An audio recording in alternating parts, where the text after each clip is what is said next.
everybody. This is Dr. Amy and Eric Banter, and this is our podcast Kickoff. So for OPT2LIV Medical, this is our holistic primary care for people that care about their health. So we've got these topics that we want to share with people. And, Amy, I know that we've been super excited. This is kind of our first week. Kicking off OPT2LIV Medical. Now the vision has been for years. We've been thinking about this for a long time. And even to watch how it all comes together, it's almost like it's meant to be, is what we see it. And then to be able to share this with patients. So what are your thoughts on this initial kickoff week? It's been exciting. It's been such an amazing week, and it's almost been surreal. You know, I've had this vision. We've had this vision for a long time of what we wanted to do and how we envisioned healthcare could and should be, right? And that was the dream and the vision behind this.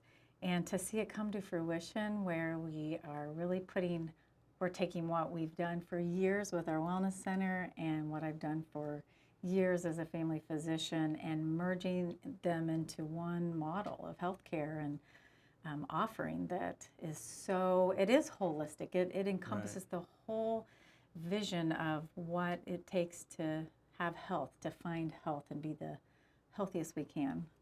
And there's that piece of it, and then there's also this infrastructure that allows us to provide this service, right, to people.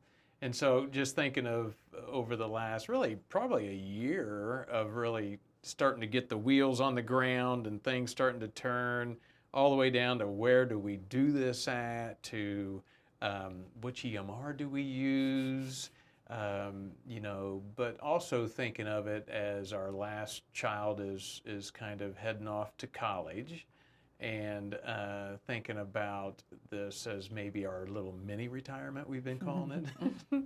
As you go from, this 3,000 down to maybe 300 patients and, just this smaller group of people that I think we've been saying the prerequisite is that you got to want to live an optimal life, right? There's a ton of information. I know you know a lot of stuff, and I know a lot about, as a yoga therapist, stress and our breathe pillar, right? And so how we can take this knowledge and help other people as well. So I think the infrastructure was a big part of leading up to this week, right? And we'll tweak that. Well, and even looking back, before we really thought we were going to open our own practice. Several years ago, we had this vision of almost forming a coaching platform, right? As a physician, I see that healthcare and helping people is very fractionated.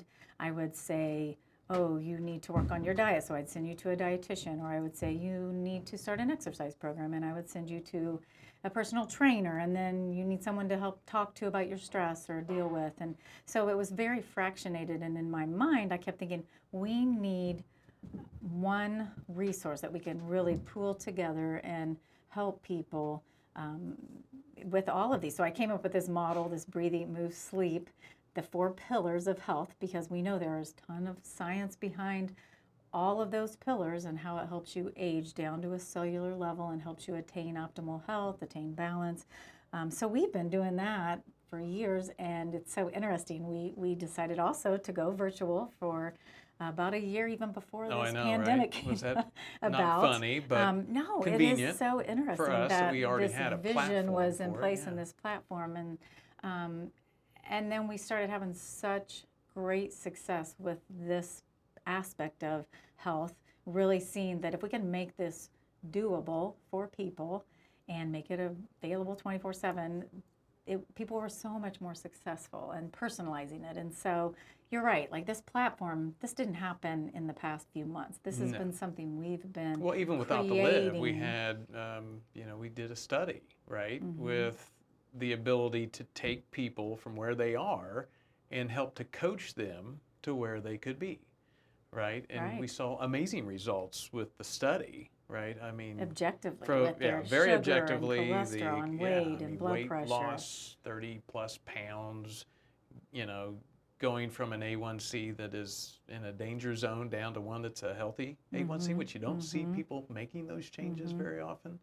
And I think also, and we say this over and over again, which is this breathe pillar in our culture helps us to recognize how the culture is impacting the stress in our life. And then how do we manage the stress? Are we managing the stress? Or is it consuming us, right? And I think everybody listening to this is like, you got to shake your head. If you're over 20 years old, there's some impact of stress in your life. And I don't know that there's a lot out there that helps us with managing it. And I think our medical field a lot of times will treat it with maybe a pharmaceutical. And I know that you're going to say, hey, there's some pharmaceuticals that are very Correct. good. But are there other alternatives? Are there other ways in which we can help people to take our busy culture, which a lot of times we see creates a very busy mind, and help people to say, do you know how to relax? Right? And I know we saw that with our study, right? That we were able to help people to just slow down. And stress is stress. Good stress or bad stress is still stress. It still has that same physiological effect on our body, on our everything, our sleep, our health, or down to the cellular level. And so it's hard to, as an American, I don't know that anybody can walk in our door and say there's not some stress that we're all dealing with. And Right. especially this past year, it's Right. been unprecedented times for all of us. And so Well, and I think that alone, we always talk, and I know you've said this before, but you have traumas, and some people have a big T trauma, and others have little t traumas, but a bunch of little t traumas can add up to a big T trauma. And next thing you know, for the listeners, you might already know, but you're either in a sympathetic fight or flight mode, right, which is your survival mode, and trauma drives you into survival mode, versus the parasympathetic calm digestive healing mode. So what we're trying to get people to do is find that parasympathetic mode, at least a little bit every day. There's some people, and I, as a physician, you would probably agree, that they're almost constantly in this chronic state of stress. That they don't know how, and it's not their It's almost the fault, norm but in America. they've forgotten maybe how to get there. And I think that there's those opportunities that we have as well. So let's talk about OPT2LIV Medical. I know that already this week you're seeing people for acute, chronic, or preventative, right? I mean, this is your model that is truly a holistic primary care model. So what is that? How is that even different? When people are like, okay, yeah, what is that? Well, it is interesting because people, when they inquire, a lot have said, well, do I need to have a separate family doc or internist, or trying to understand what we're offering? And we're really offering everything that I do as a family physician right now in my office: acute issues, chronic disease management, helping with referrals, ordering MRIs, whatever it is. But I think the unique part of our model is really the focus on prevention and this proactive approach. So the past week, I have literally dealt with all of these things that you're mentioning. I have had somebody that needed a referral to an allergist, somebody that needed a referral to an orthopedic and an MRI setup. I had somebody that needed medication refills, somebody that had an acute issue from an injury. I've set up several people to come in and do an initial intake, and just to set them on their personalized plan for healthy aging. And that is even beyond a typical physical. We're really diving in and looking at anything from their genetics to their family history to their current state of health to their past history to their goals in life. Yeah, because I've heard you say, I mean, obviously there's the medical side that you're learning about with the patients from a preventative, and then the lifestyle. Right. So like our there's a plan medical, which really- are traditional medicine, I think, probably does a pretty good job of looking at that and using, whether it be pharmaceutical, whatever the modality is that's generally used today.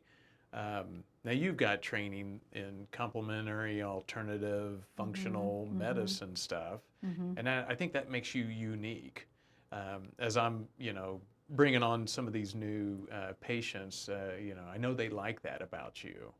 Um, you've been doing it for a while. I think it's important. We're not really trained well in that in medical school, in residency. Patients or even nutrition, maybe. Right, in right. We get maybe a residency. few hours.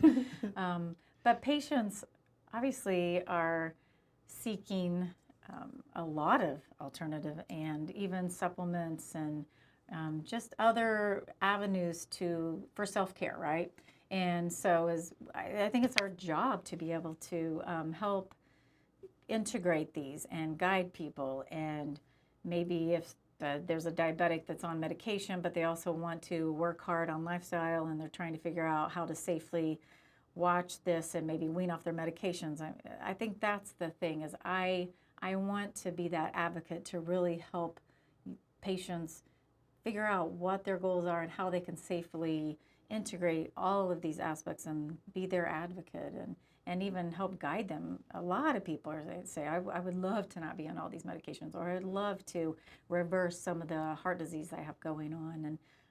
And we can do that. I think it's just empowering people with that. Absolutely. And you've helped me a lot, and I hate to say it, but, I've been one of the ones that kind of wore the badge that, I don't ever go to the doctor. Right.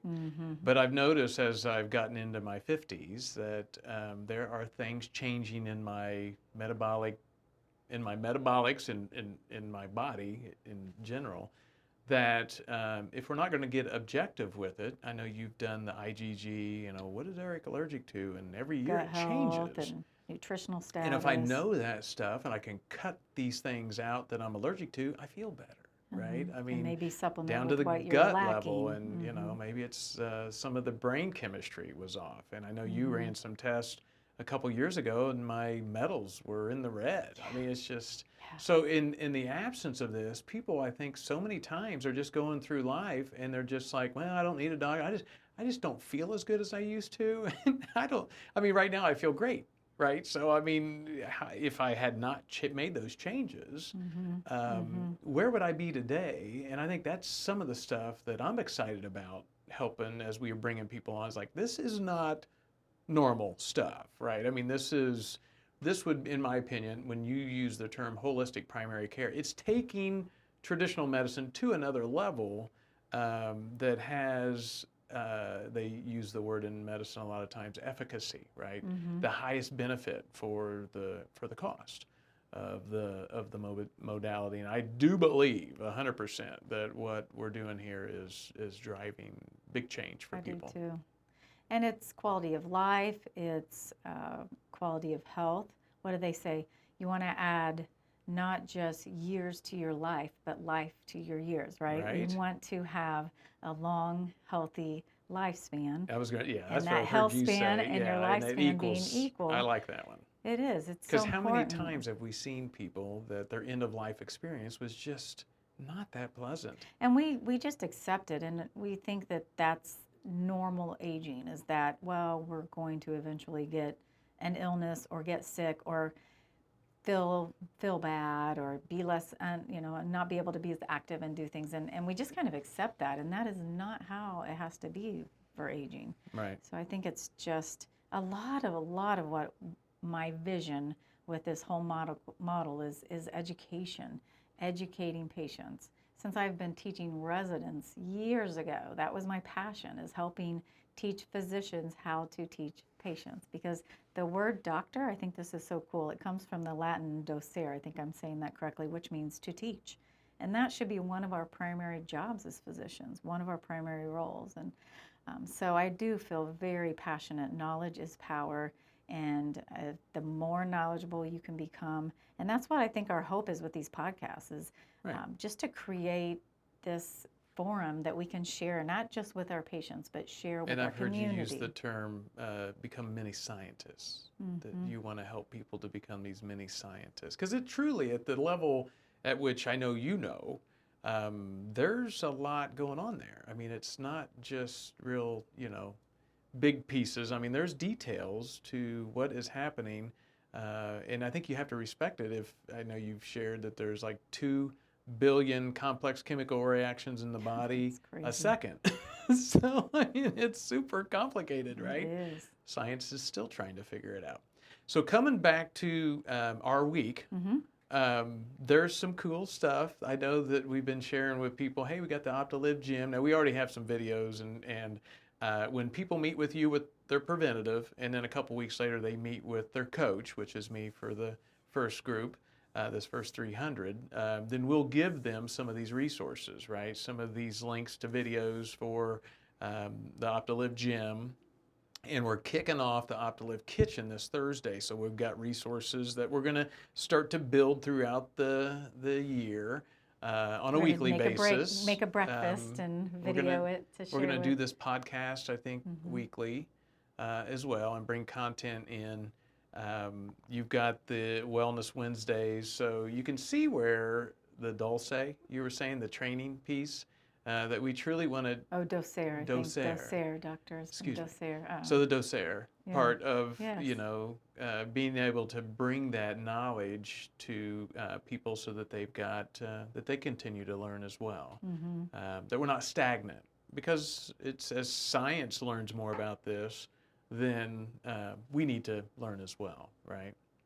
What are the best things? So what else did we have? We're doing the weekly breath. I'm really excited about that right, because, again, we feel the breathe pillar is the core.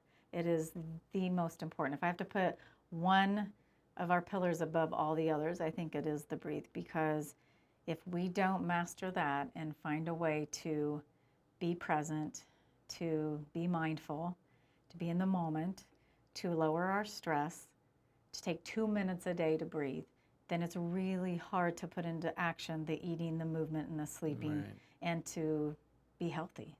And so we're really excited. I think that's something you're definitely not going to get in a traditional medical office. It's just every week we are going to reach out to our patients, and we have a weekly breath, that message that we're all going to share, and just and the give way you to an start your opportunity week. to relax a little bit.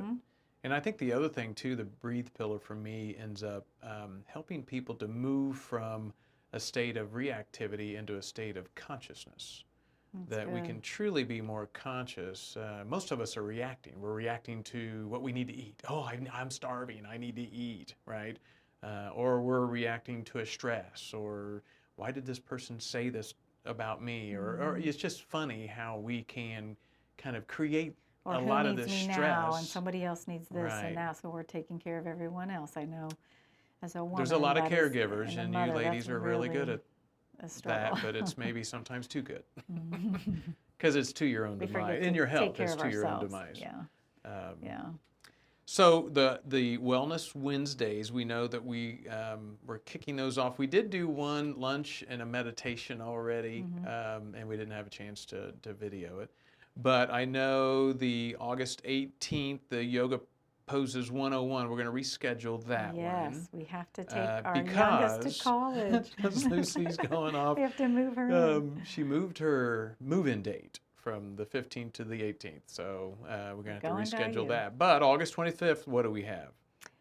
Excuse me, how to self-motivate. And we're excited about that one. I think that applies to everyone. I don't think there's anyone that at times is just like, okay, I don't want to do it. Or stay motivated. And then the September 1st, the home office yoga. And I was just talking to someone just a minute ago, and they were like, every time I am working at a desk, my back starts hurting. And so, of course, we know the anatomy is that most Americans are losing their core strength. And so I know we try to do things 3 days a week to kind of keep our core tone, right? Tone just means that when I get up out of this chair, those muscles fire first. And if they don't, then the tiny little muscles in our backs fire, those auxiliary muscles, and that's when we injure ourselves. So we got to stay toned, which means, especially as we get wiser, I like to say, but older, right? That we gotta keep the core muscles toned, and then we got to stretch the muscles that are short So you can be when we are sitting, which flexible is the and psoas, mobile. right? And then you stand up. So anyway, Mhm. so that's exciting. The September 8th is Hormones 101. And you might That's your explain, expertise. these were patient-driven Well, that's topics. true. Yeah, And yeah, yeah, yeah. so when we're open to these. So patients can put in topics they would want to learn more about. We will have both in-person availability. About 4 people will be able to come in person. We're going to video these, and then they will be available for our members at any time in the future that they would like to catch up on these or Yeah. watch them at their convenience. So we're real excited about that. Again, I think just understanding what your needs are and helping, and then we all share as a group with our questions and our experiences and Yeah. learning. It'll be And fun. then just real quick, so of course we're direct access, concierge medicine, we've heard that. We're definitely unique. And I just look at how we've been able to serve the patients so far, even this week. I know some of them have been like, oh, this is just so refreshing. I've never had this kind of care. And whether that just be a text or if it's a phone call or an email or using the portal, right? We have a patient portal that we can use. Those are all great ways. And those could just be for ailments. It could be for a prescription, or we've had people say, hey, I'm on this supplement. And I mean, it's just those kinds of things, just real quick ways to get a hold of your provider, right, for you.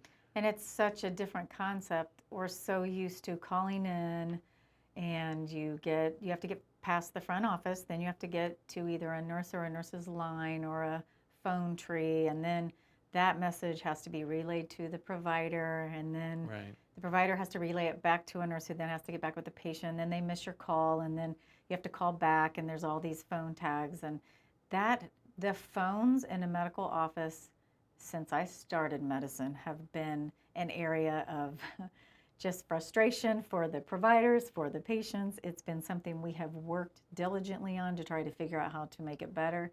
And I think this model really, number one, it's cutting back the volume that we're caring for so we can really have time and provide quality care. But then also just this direct access, being able to say, just text me. If somebody, the other night, it was like 9 o'clock at night, and I'm sure they got off work and they went and they were like, oh, I need a refill. I didn't realize I don't have any. They just sent an email. It's so easy. We could get back to them, or they can text us and we'll get back to them during our working hours. It's just been, you're right. That is It's a probably great community, the best thing that though. people have been like, wow, this week. Yeah. Even somebody after a visit left and then they were like, oh, I forgot. What did you say the name of that supplement was? Or I'm here at the pharmacy and I can't find this. And I just texted back within or even just getting 30 them seconds. into 23andMe, or I know the 3x4 is the other genetic test that we have. And so just walking them through some of that stuff instead of getting frustrated with, this isn't working, you know. I know Or I got to wait until my next visit. we got to wait till the next visit. Going to see them in a month. And these referrals, right? If it's, I know that even this week, the MRIs, the specialists, the testing, the letters, right? All these different kinds of referrals that we're doing for people, and we just kind of do them on the fly, right? It's just a part of the care. And I think for both of us, we see this more as a service.